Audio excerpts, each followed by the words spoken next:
أعوذ بالله من الشيطان الرجيم بسم الله الرحمن الرحيم الحمد لله رب العالمين الصلاة والسلام على سيدنا نبينا خاتم المرسلين أبو القاسم محمد صلوات اللهم صل على محمد وآل محمد وعلى أهل بيته الطيبين الطاهرين المعصومين المظلومين الذين أذهب الله عنهم الرجس وطهرهم تطهيرا اللهم صل على محمد وآل محمد أما بعد قال رسول الله صلى الله عليه وآله وسلم فاطمة بضعة مني بسم الله الرحمن الرحيم قال الله عز وجل في بيوت أذن الله أن ترفع ويذكر فيها اسمه يسبح له فيها بالغدو والآصال. In houses Allah has allowed to be raised, and wherein His name is celebrated, He is glorified therein morning and evening. The verses of the Quran that I recited, it is from Surah An-Nur. It's verse number 36, where Allah subhanahu wa ta'ala is talking about the houses that He has raised, where His name is glorified morning and evening. When this verse was revealed, the Prophet was in his mosque and Masjid Nabawi and surrounded by his companions. And the people asked him, "O Prophet, this ayat, who does it apply to? Whose houses is Allah subhanahu wa ta'ala talking about?" And the Prophet says that the houses that Allah subhanahu wa ta'ala is talking about is none other than the house of Fatima. Allahumma salli ala Muhammad wa ali Muhammad. So we are commemorating the Shahadat of Bibi Fatima. Our hearts are heavy with grief. Uh, Today is nothing less than the day of Ashura, and we remember Imam Hussain on the day of Ashura, and today is dedicated to the memory of Bibi Fatima Zahra. And we have these 10 days, past 10 days, that we have been commemorating the Shahadat of Bibi Fatima. And each day is dedicated to reflection on her life and what can we learn from her blessed life. How can we make use of the lessons learned from her life and apply it to our life today. That has been our goal. And mashallah, people are doing more and more majalis during Ayyam-e-Fatimiyyah, and everywhere there's majlises getting established. People opening up their homes to invite other people, other lovers of the Holy Alibet into their homes, and just talking about the blessed life of Bibi Fatima Zahra. When we talk about Bibi Fatima Zahra, it's hard to find the right words. We realize very soon that what we are talking about is something that it cannot be described. Her characteristics, her life, who she was, nobody can ever understand. Just like when we look at the sun, can we truly gaze at the sun with our eyes open? Our eyes are going to just close by themselves. Just like the splendor of the sun, the magnificence of the sun is the splendor of Bibi Fatima Zahra, where we can never understand who she is, what her position is, and truly understand who she is, because even when we look at the birth of Bibi Fatima Zahra, we know that Allah subhanahu wa ta'ala created her way before she was born on this earth. Way before He created Hazrat Adam, the light of Bibi Fatima Zahra was created, that shone in its brilliance on the heavens and the earth. So that was the light of Bibi Fatima Zahra. And Zahra itself, the name it means the radiant one, the one whose light shines brightly in the heavens and on the earth. So even her birth, and then the way she was conceived, it was through eating of fruit from the heavens, because this is from narrations. And also whenever the Prophet used to meet her, we know of course that whenever she entered the room, he would stand up. And then something that the Prophet would do is smell the fragrance of Bibi Fatima Zahra and say that she is fragrant like the fragrance from the heavens. So the fragrance of paradise is what he would say. Her daughter smell like the fragrance of paradise. So that's where she came from. And so it's very difficult to understand Bibi Fatima Zahra and who she is and her her character and what she's all about.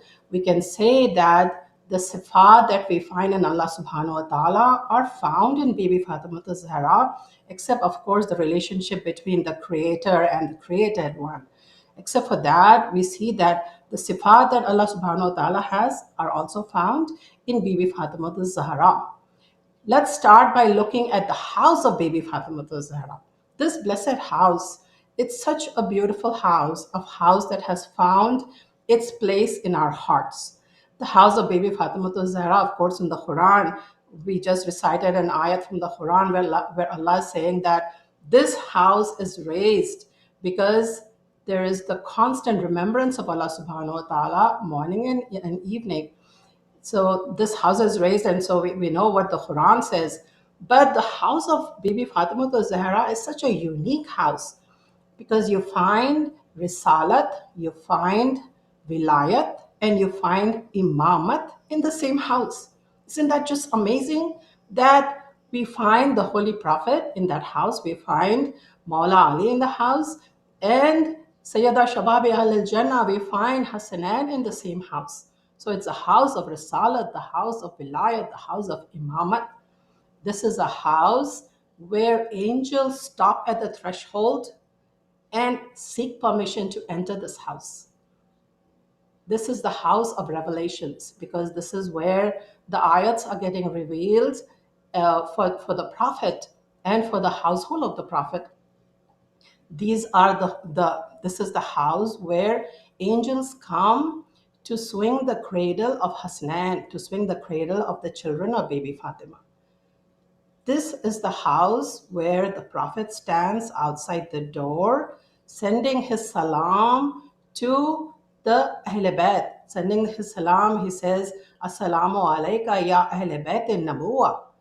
The Prophet, who's the Prophet? The Prophet is somebody who 1,23,999 prophets send their salam to the Prophet, and the Prophet stands outside the door of Bibi Fatima sending his salam to her.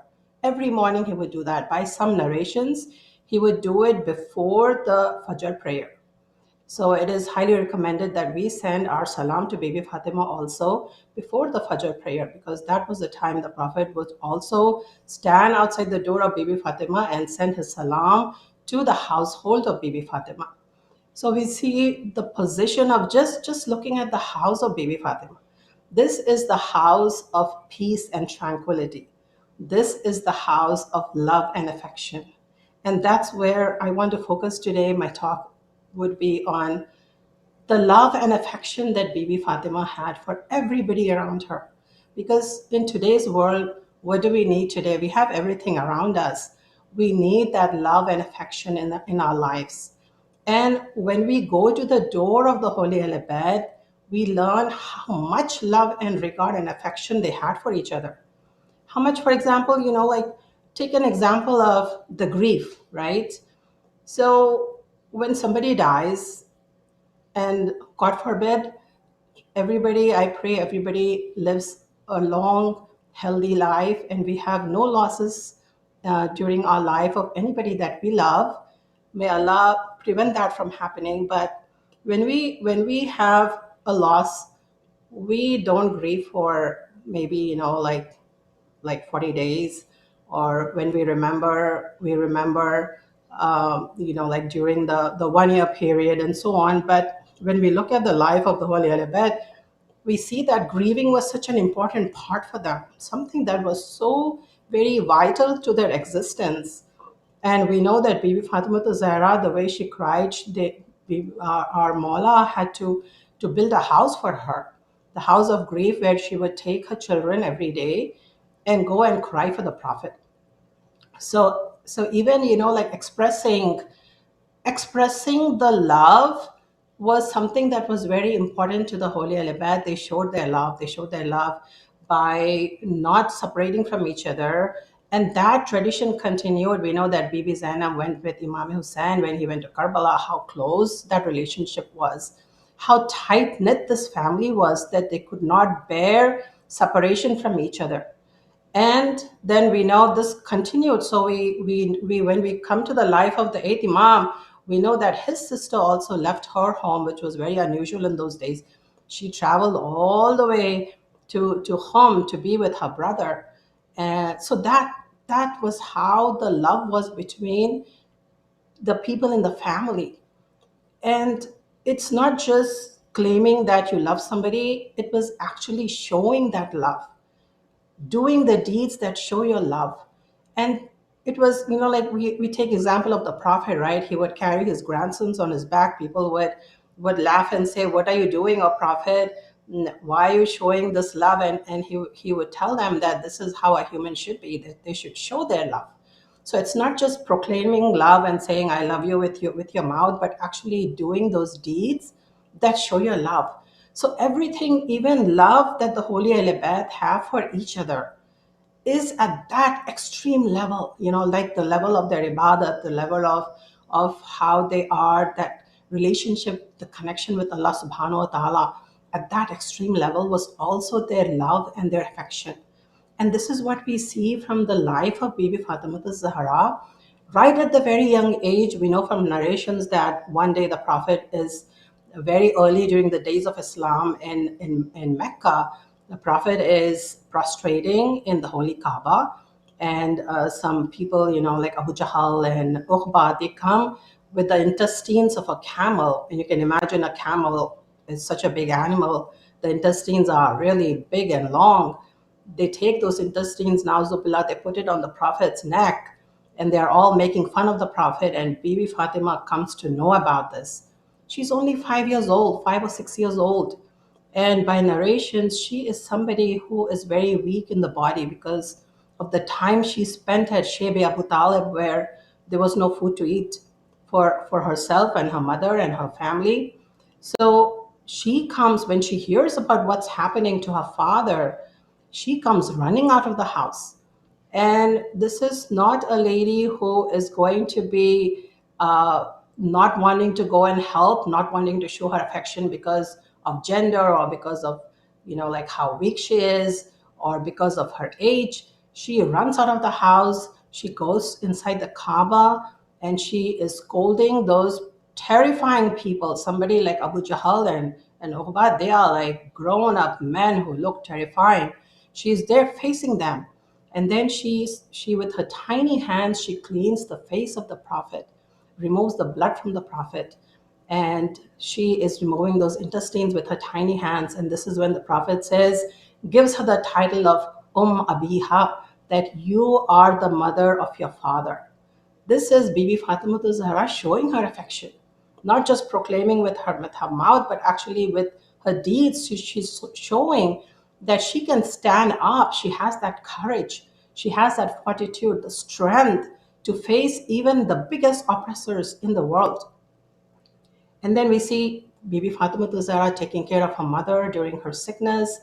We know that Bibi Khadijatul Kubra, she had a very tough time at Shayb Abu Talib, the princess Malikatul Arab, the princess of all the Arabs. She was without food and without any nourishment during those long days at Shayb Abu Talib, and that took a toll on her health.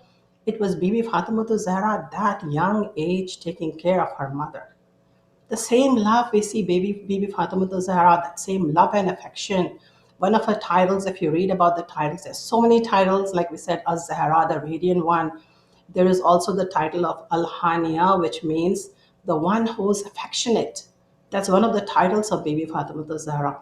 We see that she has that love and affection also for her family. We talked about the mother and the father, the affection that she had, the love and affection she had for Maula Ali. That is legendary. When our children are getting ready to be married, we do that dua that, oh Allah, please find a partner for them like the Prophet found partnership with Bibi Khadijat al-Kubra and Maula Ali found that partnership with Fatima al-Zahra. So this is a legendary love story between our Maula and Bibi Fatima al-Zahra.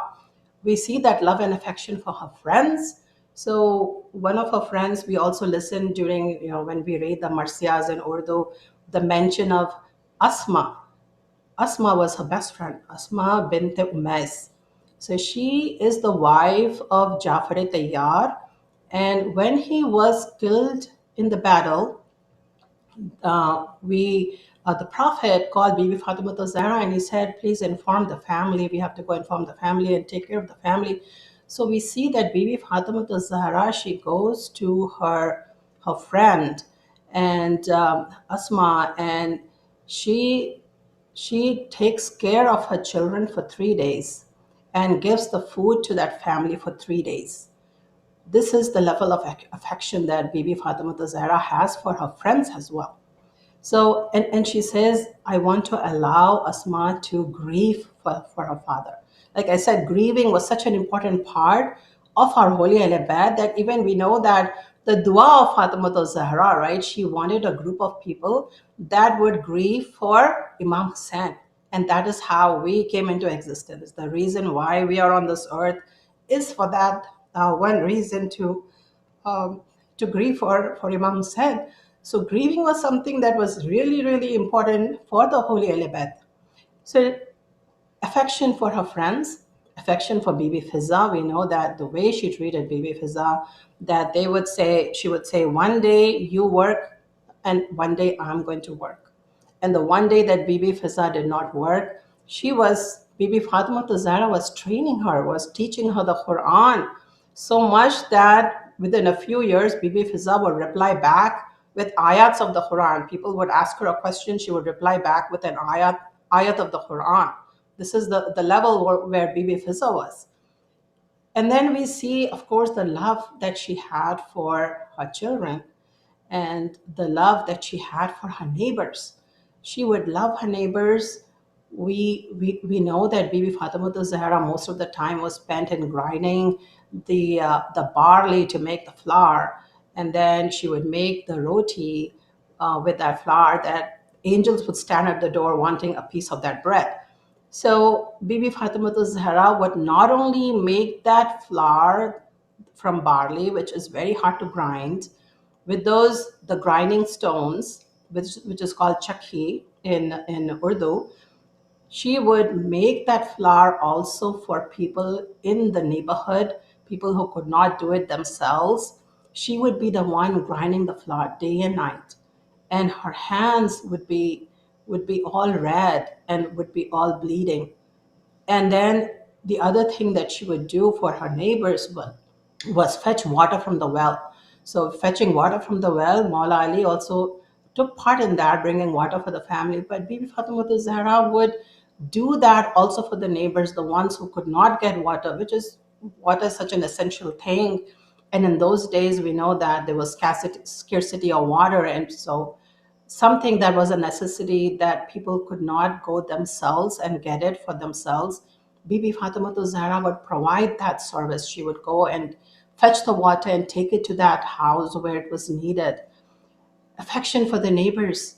We also know that when Bibi Fatima Zahra would stand up in prayer and she would do dua, a narration from Imam Hassan, that she would be doing the dua for her neighbors first before doing it for the family. So the narration says that one time Imam Hassan was during one of her night prayers, she was listening, and he asked her, "Mother, I didn't hear you talk about us. You didn't mention us in your prayer." And Bibi Fatima Zahra says that first the neighbors, then the family. This is how she was affectionate towards her neighbors, that she remembered her neighbors in her dua before she remembered her family. She teaches us how to do dua. When we do dua and we want the dua to be qubul, then first we ask for others before we ask for ourselves. This is all the legacy of Bibi Fatima Zahra that we follow. Her house is a house of peace and tranquility. This is the house where the Prophet, when he's tired, Inni ajidu fi badani zofan. We know from Hadith Kisa that he comes to that house when he's feeling weakness, when he's not feeling well. Where does he go? He goes to this house of peace and tranquility, this house of love and affection. That is what the house of Bibi Fatima Zahra is, a sanctuary not only for the Prophet, not only for Maula Ali, for the children of Bibi Fatima Zahra, but it's a sanctuary also for the companions, the ones who love Maula Ali, who love the Holy Ahl Bayt. They are also at that door. Salman Farsi is spending his time at that door. He doesn't want to go anywhere else. He wants to stay close to that family. It's a sanctuary for everybody. When our people used to come to Masjid al-Nabawi and ask the Prophet, can we have some food? We are travelers, we don't have anywhere else to go. The Prophet would say, go to the house of Fatima. This is where you're going to get something to eat. And Fatima, that family would not have anything to eat. We know that they barely survived. Everything was given away. Everything they had was given away. So lots of narrations that we hear, which is also mentioned in the Holy Quran, is that even the bread that was making its way to their lips would be given away to anybody who came and asked. It didn't matter who was asking, whether it was a Muslim or a non-Muslim, a believer or a disbeliever or whoever it was, the somebody who was arrested during war. It didn't matter who it was. Prisoner of war, that's the word I was looking for. It didn't matter who it was, the knock on the door, and they would get whatever they wanted. One time when Bibi Fatima Zahra didn't have anything to give, she gave the sheepskin that Hassanan would sleep on. She handed it out to that beggar who was at the door. Handed out her wedding gown on the day of her wedding because somebody wanted it for their own wedding, and she gave it away, gave away her necklace. So many narrations of the charity of Bibi Fatima Zahra, that it didn't matter who knocked on that door. This is the door where we get what we wish for. So today, my dear friends, we can do the same thing. We can knock on that door of Bibi Fatima Zahra and ask for our wishes, anything that we wish for. We will never get empty handed. Actually, when the 14th salam that we send Bibi when something is lost, I have to tell you that every time I do it, I have taught my kids the same thing, that they lose something, they do the 14th salam to Bibi Fatima Zahra. You find it in like within a few hours or within that day, you find what you have lost. That is the power of that door, that door is always open to everybody who wants to go and seek help, who wants something, wants to wish for something. That wish is going to come true, inshallah, for all of us. Let's knock on that door and never leave that door, just like Salman Farsi, who used to camp himself outside that door. He didn't want to go anywhere else. Let's also stay at that door of Bibi Fatima Zahra. So it's been a while since I've been talking, and one of the things that we always remember during these days is that she was snatched away from things that the Prophet had gifted her. Everything was taken away from her. Her inheritance was taken away from her. She did not get her inheritance, that is the Bagh Fidak. And we know what happened there. But the thing that we want to remember is her courage, that she didn't want to back down in front of the oppression that she was facing. She wanted to show the world that this is what is being done to me. Whether you help me or not, I will be the one who will take the step of going to the court, going to where these oppressors are and claiming my right. I'm going to go there and show the world that this is what is happening. This is what is being done to me, that they have snatched away my inheritance. And so we see that Bibi Fatima Zahra taking Hasnan with her, she goes and she is there with the leadership at that time. And she is raising questions, asking them direct questions. Why are you taking away my inheritance when you have your inheritance? Show me in the Quran where it is written that you can take away my inheritance while you have your inheritance. And then she asked questions to the Muslims that are gathered there. That question still resonates today. She's asking questions about the Quran. Have we put it behind in the background? Are we reading the Quran every day? Are we taking lessons from the Quran? Are we people that have pushed the Quran aside? We are not that people. I know that we have incorporated Quran into our lives. We are somebody who practices the Quran every day, practices reading the Quran, the grammar of the Quran. All of these are really important things. Something that we can be close to the Ahl Bayt with is reading the Quran. So our baby is reminding us, like, what have we done with the Quran? Have we pushed it aside? The other thing that resonates today with each of us, she's asking people, are you in so much ease and comfort that you are avoiding my voice seeking help? So today, in today's world, we hear so many Muslims out there that are in so much trouble, and they are raising their voices, they are screaming for help. Are we in so much ease and comfort in our own lives that we have forgotten those screams? We don't want to. We want to turn a deaf ear to those screams of people asking for help. Are we current with what's happening? Are we doing something to make sure that we are helping the people that are getting oppressed? We see that in today's world, that the questions that are raised by Bibi Fatima Zahra in that famous sermon that she gives at that mosque to the leadership, it still rings true today, that we can look at ourselves, at our lives, and see, are we doing anything for those people that are getting oppressed? Day and night they're getting oppressed. Are we doing anything for that? And when she is not given her inheritance, when she's standing there, that is the biggest psychological zone that you can imagine that happened to her at that time. That they were asking her for proof, asking proof for somebody who's Siddiqa, asking proof for somebody who the Prophet has taken with him for mubahala. They are asking her for proof. Where is the proof that your father has gifted you this piece of land? Where is the proof? And when she presents her children as proof, they are saying they are too young. We cannot take them as proof. These are Hasnan. These are the leaders of the youth of paradise.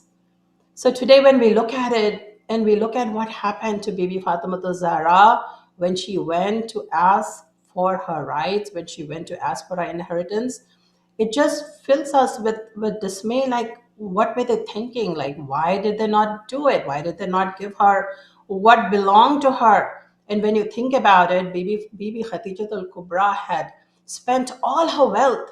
This is the princess of Arabia. She had so much wealth, and she could have bought the whole of Arabia with that wealth. And this is just a piece of land. She spends all her wealth for Islam, and her daughter is not given this piece of land. It's even snatched away from her. We know the reasons why this happened. It was because they wanted to make sure that, they didn't have that backup of the wealth that they needed. They were thinking there's going to be a revolt, and if there's money with the Holy Alabad, this is what's going to happen. We know why they wanted to weaken the Holy Alabad by taking away their wealth. But what they cannot do is take away the love for the Holy Alabad that is in our hearts. That can never be erased. They can never erase the position that they have also in this world, in the hereafter, and the position that they have in our hearts that can never be erased. So our Bibi Fatima Zahra, she goes away dejected from that place. And when she goes back home, we know that there were further oppression awaiting her, that there were sticks brought to her home, and the door was burned down, and she was sandwiched between the door and the wall. And when the door was kicked open, it crushed her between the door and the wall, and she lost her child, Mohsin, who was in her womb. And she was injured so much that her ribs were broken. She would, the rest of the time on this earth, which was very few days, she would only work with one hand. And nobody could figure out until Maula Ali was giving her that whistle, Muslimayyat, that he realized that her ribs were broken. Bibi Fatima Zahra, we listen to the narrations that during the last day of her last day on earth, she spent the time making sure that her kids had enough to eat, that their clothes were washed, they were washed. And then she calls Asma, her best friend Asma, and she tells her, she gives her instructions. Oh, Asma, wait by the door. And when you stop hearing me reciting the tasbih of Bibi Fatima Zahra that we all recite today, that's a special gift from her to us. She told Asma, when you stop hearing the tasbih, know that I'm no more. And please don't tell my children that I am no longer on this earth until you have fed them. Specific instructions to Asma, her best friend. And with that, she goes on the musalla and she is in deep ibadat. And when Asma is listening outside, Asma narrates that I heard Bibi Fatima Zahra praying, doing dua for her Shias.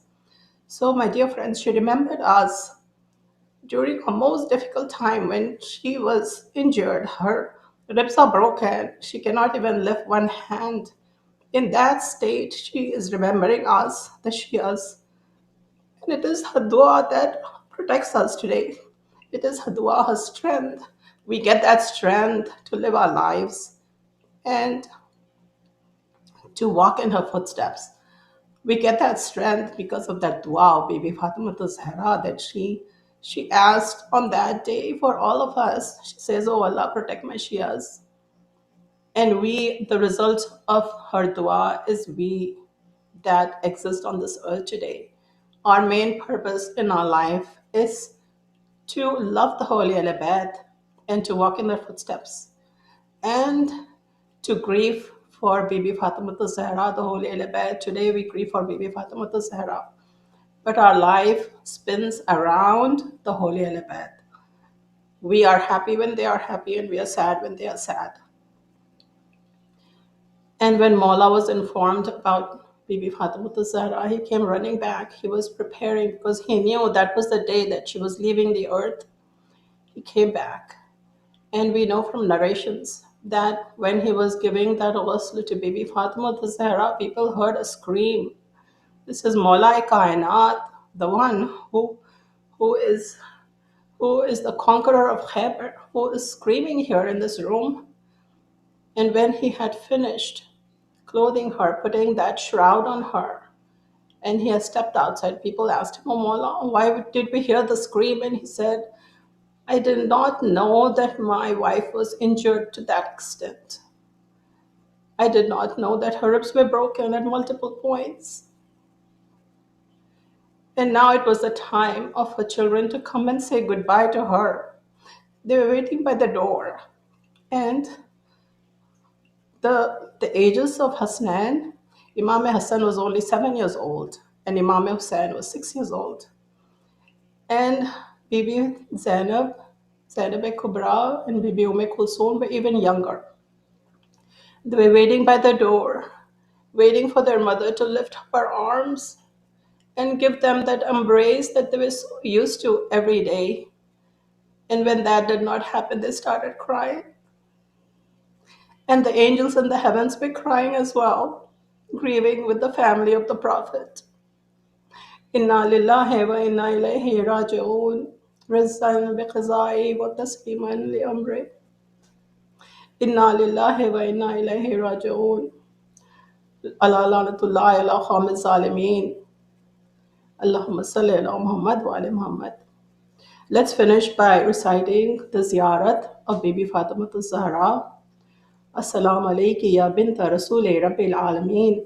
Assalamu alayki ya zawjati Ali Amir al-Mu'mineen. Assalamu alayki ya Aimat al-Masumin. Assalamu alayki ya Sayyidati Nisa al-Alameen. Assalamu alayki wa rahmatullahi wa barakatuh.